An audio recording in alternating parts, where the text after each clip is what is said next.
ان کا دعویٰ کیا تھا؟ الیس لی ملک مصر وہذہ الانہار تجری من تحتی، کیا مصر کی حکومت میری نہیں ہے؟ میں بادشاہ ہوں، میں مالک ہوں، اور یہ سارا آبپاشی کا نظام جو ہے آپ کو معلوم ہے، وہاں پر دریائے نیل سے آبپاشی، یہ سارا نظام میرے تحت ہے۔ کیا مانی؟ جس کا چاہوں موگا کھول دوں، جس کا چاہوں بند کر دوں، جس کو چاہوں پانی دوں، جس کو چاہوں نہ دوں، میرا اختیار ہے۔ اس کا نام فرعونیت ہے، یہ کفر ہے، یہ شرک ہے، یہ جو بادشاہت ہے جہاں دعویٰ ہو جائے حاکمیت کا، وہ شرک ہے اور کفر ہے۔ اسی طرح نمرود تھا، نمرود نے بھی تو کہا تھا نا کہ میں بھی، ابراہیم سے ان کا مجادلہ ہوا علیہ السلام، حضرت ابراہیم نے کہا میرا رب وہ ہے الذی یحیی و یمیت، جو جس کو چاہتا ہے زندہ رکھتا ہے، جس کو چاہتا ہے مار دیتا ہے۔ میں انا احیی و امیت، ہاں میں بھی، میرے پاس بھی اختیار موجود ہے۔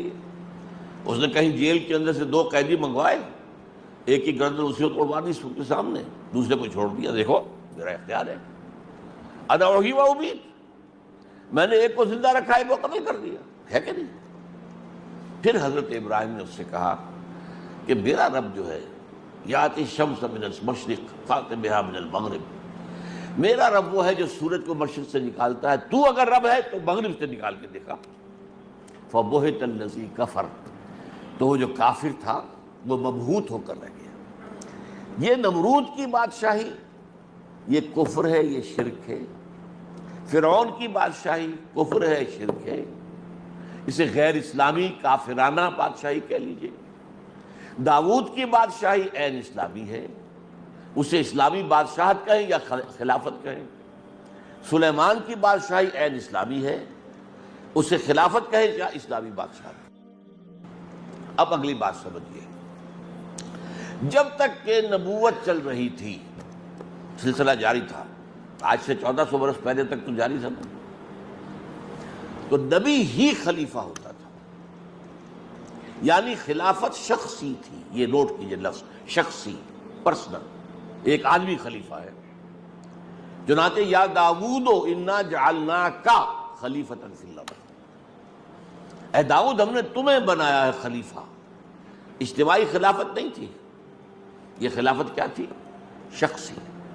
ہر نبی خلیفہ ہے، اور اس کی وجہ صاف ہے، وہی اس کے پاس آتی ہے، جو اصل حاکم ہے، جو اصل حکمران ہے، جس کے لیے حاکمیت ہے، ان الحکم الا للہ الملک القدوس، وہ جو ہے ظاہر بات ہے کہ اس کا رابطہ تو ان سے ہے نا، اور عام آدمیوں کا تو نہیں ہے۔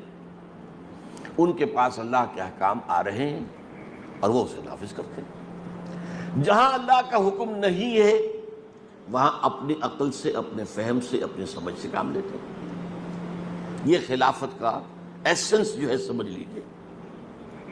اس کو ایک بہت عمدہ مثال سے، جو ہمارے لیے بہت آسان ہو جائے گی، آج سے چلیے 65-70 سال پہلے کیا صورت تھی ہندوستان میں؟ ہمارا حاکم کون ہوتا تھا؟ وہ بادشاہ ہے جو انگلستان میں بیٹھا، یا ملکہ ہے جو انگلستان میں بیٹھی، سوورنٹی تو اس کی تھی۔ یہاں وائس رائے ہوتا تھا دلی میں۔ وائس رائے کا کیا ریلیشن شپ ہے اس حکومت کے ساتھ؟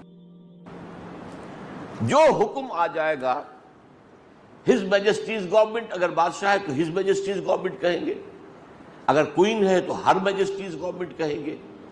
جو حکم وہاں سے آئے گا تو وہ جو وائس رائے ہے لازماً اس کی تنفیذ کرے گا، اسے اختیار نہیں ہے اس میں رد و بدل کرنے کا۔ لیکن جہاں کوئی حکم نہیں آیا ہے وہاں وائس رائے کا کام ہے اپنی سمجھ سے کام لے، اپنے ذہن سے کام لے، دیکھیں موجودہ جو حالات ہیں، جو گیون سرکمسٹانسز ہیں، اس میں ہماری جو مملکت ہے، امپائر جو ہے، اس کے انٹرسٹ میں، اس کے مفاد میں کیا فیصلہ کرنا چاہیے۔ لیکن فیصلہ کون کرے گا؟ وائس رائے کرے گا، اس لیے کہ حکومت وہاں سے اصل حاکم کی طرف سے کوئی فرمان نہیں آیا۔ بس یہ ہے وائس ریجنسی کہہ لیجیے اس کو، یہی خلافت ہے۔ جو حکم اللہ کی طرف سے آ گیا وہ نافذ کرنا ہے، اس میں نبی کو اختیار نہیں ہے کوئی تبدیل کر دینے کا۔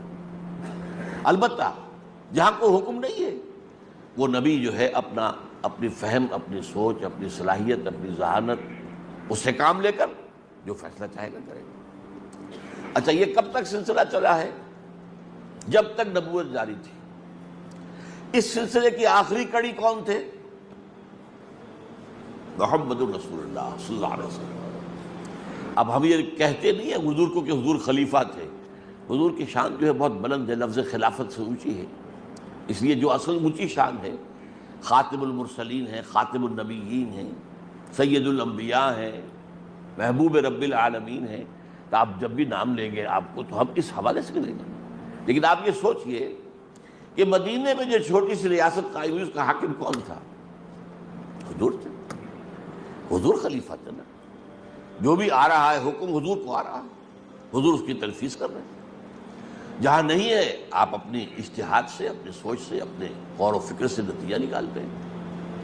اب یہ بھی ہوتا تھا بعض معاملات کے اندر حضور نے ایک فیصلہ کیا، اللہ تعالیٰ کی طرف سے اس کی نفی ہو گئی، آپ نے ایسا نہ کیجیے، ٹھیک ہے بدل دیں گے۔ آپ نے قسم کھا لی تھی آج کے بعد میں یہ شہد دوبارہ نہیں کھاؤں گا، وہ آپ کو یاد ہے سورہ تحریم کی پہلی آیت، یا ایھا النبی لم تحرم ما احل اللہ لک تبتغی مرضات ازواجک، روک دیا گیا۔ یہ بھی ہو سکتا ہے کہ حضور کا ایک اجتہاد ہو اور اللہ نے اس کے اوپر جب کوئی نفی نہیں کی تو وہ گویا کہ شریعت کا حصہ بن گیا۔ ಏನಾದ್ರೂ ಮ್ಯಾಚ್ ನಡೀತಿದ್ಯಾ? ಇಲ್ಲ ಸುಂದರಂ, 10 ಕೋಟಿಗೂ ಹೆಚ್ಚಿನ ಜನರು ಝೂಪಿನಲ್ಲಿ ಲೂಡೋ ಆಡ್ತಿದ್ದಾರೆ, ನೀವು ಆಡಿ. ಅರೆ ಆಮೇಲೆ ಮಿಸಸ್ ಸುಂದರಂ ಜೊತೆ ಮನೆಯಲ್ಲಿ ಆಡಿ. ಝೂಪ್ ಆಪ್ ಅನ್ನು ಡೌನ್ಲೋಡ್ ಮಾಡಿ, ಲೂಡೋ ಆಡಿ ಲಕ್ಷಗಳನ್ನು ವಿನ್ ಮಾಡಿ. ಈ ಆಟದಲ್ಲಿ ಹಣಕಾಸು ಅಪಾಯದ ಸಂಭವವಿದೆ, ಅಭ್ಯಾಸವಾಗಬಹುದು, ಜವಾಬ್ದಾರಿಯಿಂದ ಆಡಿ.